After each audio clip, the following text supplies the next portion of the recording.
Hey, Carla, are you there? I just wanted to let you know that I have some plans to go out and eat with some friends tomorrow. So if you could come and pick me up around 11 to take me there, that would be lovely. Hello, Rhonda. Thank you for reaching out. I'm really sorry, but I'm going to be at work tomorrow. I don't think that I'll be able to make it over to your house by 11. Work? What do you mean, work? I thought that you worked from home. I don't see how needing to work tomorrow would keep you from coming to get me when you'll be at home all day anyway. I know, and I really am sorry, but something's come up and I'm just not going to be able to leave. Oh, come on. This will be really, really quick, I swear. You'll come pick me up at 11, and I promise that you'll be home before even noon. It will just take a second. I'm sorry, Rhonda, but I really don't think that it will. I know how much time it takes to go to your house and drive you around. So I think that tomorrow you'll have to find someone else to drive you, or else take an Uber or the bus or something. No, that is just unacceptable. You aren't allowed to deny me this, Carla. Besides, I already told my friends that my daughter-in-law would be joining us for lunch. But this is the first that I'm hearing about these plans, and now you're telling me that they're tomorrow? I thought I told you that I would only allow you to work if you were going to do it from home, specifically so that I could have you do things for me when I needed them. But if you can't even do that, then you should just go back to being a housewife. Because clearly you still don't understand the fact that you should always be putting your mother-in-law first. Please, Rhonda, that isn't fair. I've finally found something that I really want to do. I don't want to quit my job. But when you have a kid, you're going to have to quit your job, won't you? That wasn't what my plan was at all, actually. I was thinking that I would still work even after I have a child. Now you listen to me, young lady. You are going to come and pick me up when I tell you to, and that is that.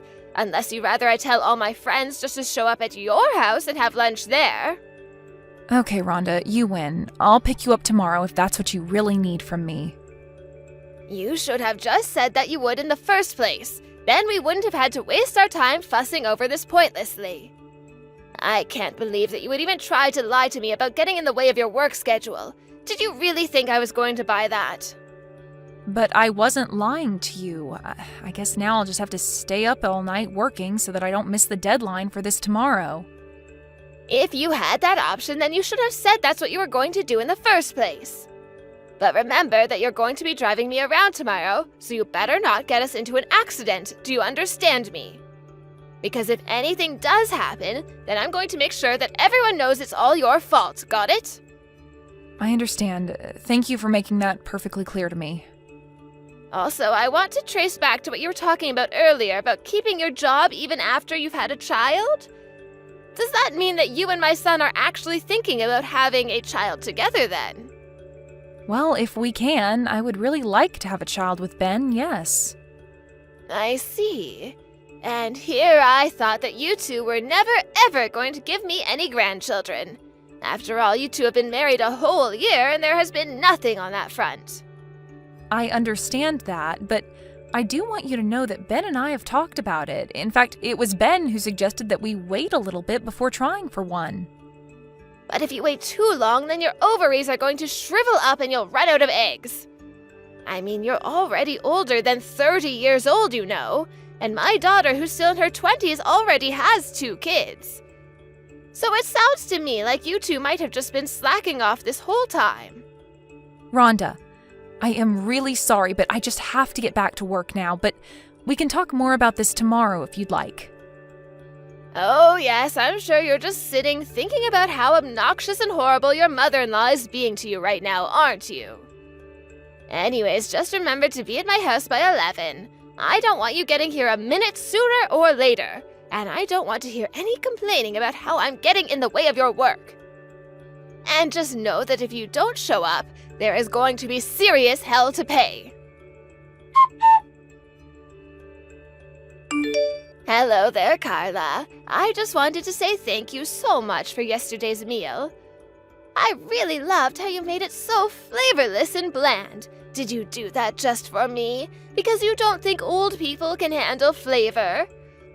Or do you also subject my poor son to that kind of cooking too?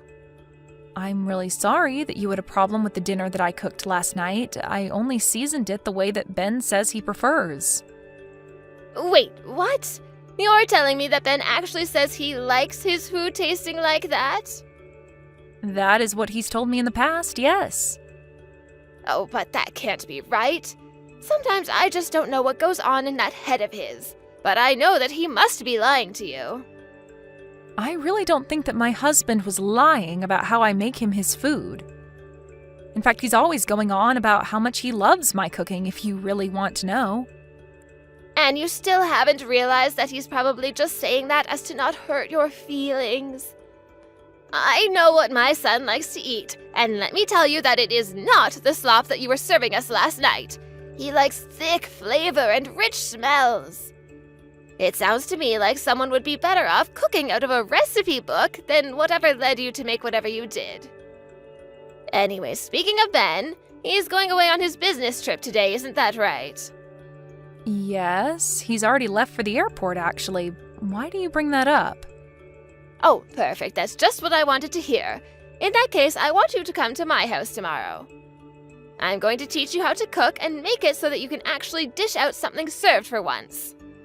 Sorry, you want me to go over to your house tomorrow? I don't think that will work. I'll be working then. Oh, there you go again, trying to use your work to get out of doing what I tell you to.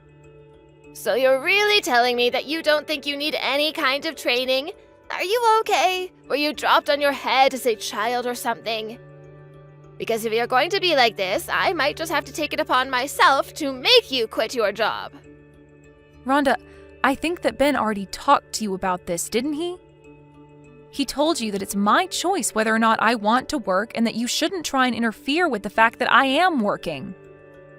Now, this is something that Ben, not me, has said to you, right? So why haven't you stopped?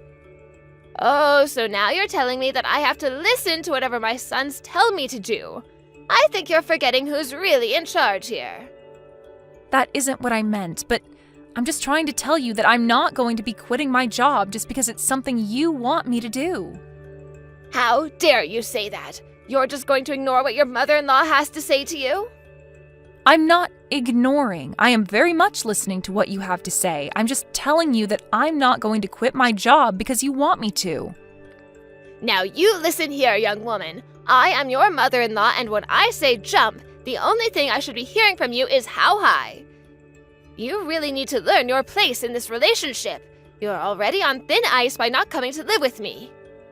How dare you take away my eldest son when he should be staying at home taking care of his mother in her advanced years? I'm really sorry to tell you this, Rhonda, but not living with you was actually Ben's idea. But he only reached that decision because of all the pressure that you were putting on him, weren't you? Well, you aren't going to control me like that, I can tell you that much. In fact, you should be trying to change his mind and telling him that you both should come and live with me. That's the least a daughter-in-law could do for her mother-in-law. Well, I'm sorry, but I just don't really see that happening, Rhonda. You really are just a terrible person, do you know that? Just the worst. I have no idea what my silly son was thinking when he decided it would be a good idea to marry you. Even his sister was smart enough to move in with her husband's family. And now she spends her days from sunup to sundown being a loyal daughter-in-law to her in-laws. And I am sure that that is her way of trying to get along with her husband's family. I would really like it if we could find a way to get along too. Oh, please, of course you don't. If you really did, then you would just shut up and do as I tell you. But I know that your real goal is to keep turning my son against me until he wants nothing to do with me. But it's you and Ben who should end things. And just what do you mean by that? What do you think I mean by that? I mean that the two of you should get a divorce. After all, what's the point of being married if you're not even pregnant yet? As far as I'm concerned, that just makes you useless. And at least if the two of you did break up, then Ben might be able to find a decent wife for himself.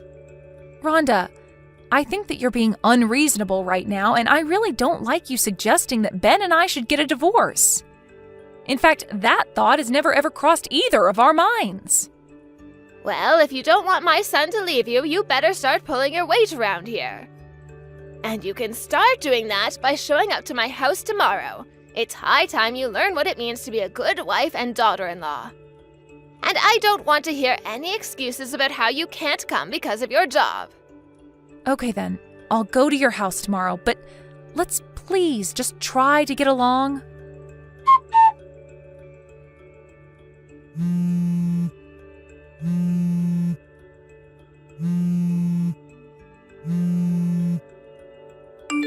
Oh, hey there, Kate. Sorry I wasn't able to take your calls. There was actually something that I was wanting to talk to you about as well, so maybe we should arrange a time we can both talk. Carla, I want to know what your deal is. How can you hurt my mom like that? My mom called me out to go and visit her at home, and she was bleeding from her head. She told me that you did that to her. What's the matter with you? I'm going to call the cops on you. I don't think that there's any need for you to go and do that. What are you talking about? You think I'm just going to let you get away with this? No, I'm not trying to get away with anything, and I'm not trying to run away. It's just that the police are already on their way over there, so tell your mom to get ready for that. And just what is that supposed to mean? Did you go to the cops or something? I did, actually. I filed a report against your mom, if you must know. Hold on a second. What are you even talking about right now, Carla? You hurt my mom and made her bleed, and yet you're the one trying to file a report against her? Or did you just turn yourself in? I don't get what's going on here. That much I already know, but the fact of the matter is that your mom was the one who hurt me when she pushed me down the stairs. Wait, what? I'm still confused. Now you're telling me that my mom fell down some stairs? But what about her bleeding head injuries? I don't know about that, but I was the one who fell down the stairs while she just stood there and watched. Carla, are you telling the truth about all of this? Of course I am. I don't have any kind of video evidence if that's what you're after, but I do have an audio recording of it happening. I suppose that will have to serve as the proof that I have of what happened. You were recording the whole thing? But why? I'm still just confused here. I made a recording so that I would have proof of all the horrible things that your mom was saying to me. And it wasn't just this one time that she was doing this. She's been treating me horribly ever since I married your brother. I have talked about this with Ben, and it's getting to the point that we're thinking of just cutting communication off with your mom entirely. I don't believe it. Was my mom really bullying you? I really had no idea. Well, I'm very sorry that you had to find out like this. To be honest, it was something that I didn't want you to get dragged into. No, you don't have to apologize to me. I'm the one who should be sorry. I mean, I had no idea that this was going on this whole time. I appreciate you saying that, but you shouldn't feel guilty about this either, you know? I thought that if I just kept it to myself, that your mom and I would be able to work things out between ourselves, but I guess there was never even a chance of that happening, and I see that now. You know, I also know what it's like to have your in-laws bully you. What do you mean by that? It's just that, well, my husband's parents have also been bullying me ever since I moved in with them. You're kidding me, but when your mom talks about it, she makes it sound like things are going great for you. But I guess I never did ask you yourself about how things are going. I know, but it's really okay. I understand the feeling of not wanting to bother others with what you think is something you can handle on your own. But this isn't about me. It's about you and my mom. I'll tell her what you've told me and explain to her that she's in big trouble. I really am so sorry for sucking you into this, Kate, but thank you so much for understanding. Of course I understand. And thank you for telling me about this. Carla, are you there? I was wondering if you and I could have a little chat. Maybe I could go over to your house and we could discuss things just the two of us. I thought that both of your children made it very clear to you that you are not to get near me, no? Of course. But then maybe I should just text you about what I wanted to talk about. I just really want to apologize for what happened the other day. I really didn't mean to do it on purpose, and I want you to know that. Really? Because I've replayed it in my head over and over again, and I don't see how it could have been anything but intentional. I even recorded the things you were saying to me right before it happened, right before you shoved me down those stairs. So I really don't think that anyone is buying that what you did was accidental. Well, okay, so I gave you a small little push, but it was just a little joke. I don't care if you thought it was a joke. It resulted in me breaking some bones. Not only that, but then you tried to tell people that I was the one who shoved you down the stairs. You're right, but it was just because I was so worried that people might blame me. Well, they should. It was all your fault that I fell in the first place. What is even the point of this conversation? I'm leaving. Oh, wait, no, Carla, don't. Because I really am so sorry about this. Can't you go to the police and explain to them that this was all a big mistake? But it isn't a mistake. We know exactly what happened, and you did what you did on purpose. Please, I really didn't mean to. I swear to never do anything like that to you ever again. Besides, it's not like you didn't do anything to me. Right as you were falling, you took a swipe at me. If you had actually hit me with it, I could have been really hurt. I see. So you really think that those two things are equivalent then? I don't know why I thought that you might actually have reflected on what you did. No, please don't go. I really have thought about what I did. I know that it was wrong of me to do that to you. So, can you please just talk to my children and tell them to not leave me? I don't know how I'm supposed to live with myself if they leave me like this. I need you to forgive me so that they can forgive me too. You have got to be kidding me, right? You want me to forgive you for totally selfish reasons? But if you don't do this for me, then I'm never going to be able to see my family ever again. Don't you realize that? I just need you to go talk to my children and the cops and tell them that this was all just one big mistake. And just why should I go and do all of this for you when you haven't even given me a real apology? You're asking for all of this just for your own benefit when you haven't shown any remorse for what you've done to me. Look, I know that I might have pushed you down the stairs and that you hurt yourself falling down, but you have to realize that I didn't have that much family left. I mean, my kids are basically all I have left now, and if I don't have them, then who am I supposed to have to take care of me when I get older? Incredible. I really just don't even know what to say to that. But honestly, it isn't up to me how your children decide to interact with you. But you could change their minds if you just told them that you weren't mad at me anymore. Please, I need them to forgive me for this. I'm begging you here. You don't know what this is going to do to me. I don't have any more kids in my life. You can beg me for this all you want, but I don't think that anything is going to change until you realize that you've done this all to yourself. I've tried explaining to you over and over again that I had my own life and career to worry about, and yet you constantly kept trying to control me. Then Ben went away for his business trip, and you tried to wedge yourself into my life even more than before. And all the while you were saying all kinds of terrible things to me. Did you think that I wasn't being patient with you? That I didn't have my own limits of what I would take from you? That you could just treat people like that without any consequences? I am so sorry, Carla. You have to believe me. I mean, you know that I never really wanted you and Ben to get divorced, right? I was just saying a bunch of stupid things. I just hoped that if I talked to you like that it might have pushed you to be a better wife. And that's why you had to push me down the stairs? How was that supposed to make me into a better wife, huh? I just wasn't thinking in that moment, and my arms just moved of their own, I swear. You have to forgive me. It was just an accident. I have already told you that I am not going to forgive you for what you did to me. But I'm your mother-in-law, your husband's mother. You can't just cut me out of your lives like that. For the last time, I am not the one making that decision. If you don't want your children to stop talking to you, then you need to go and talk to them. But as far as I'm concerned, you and I are not family.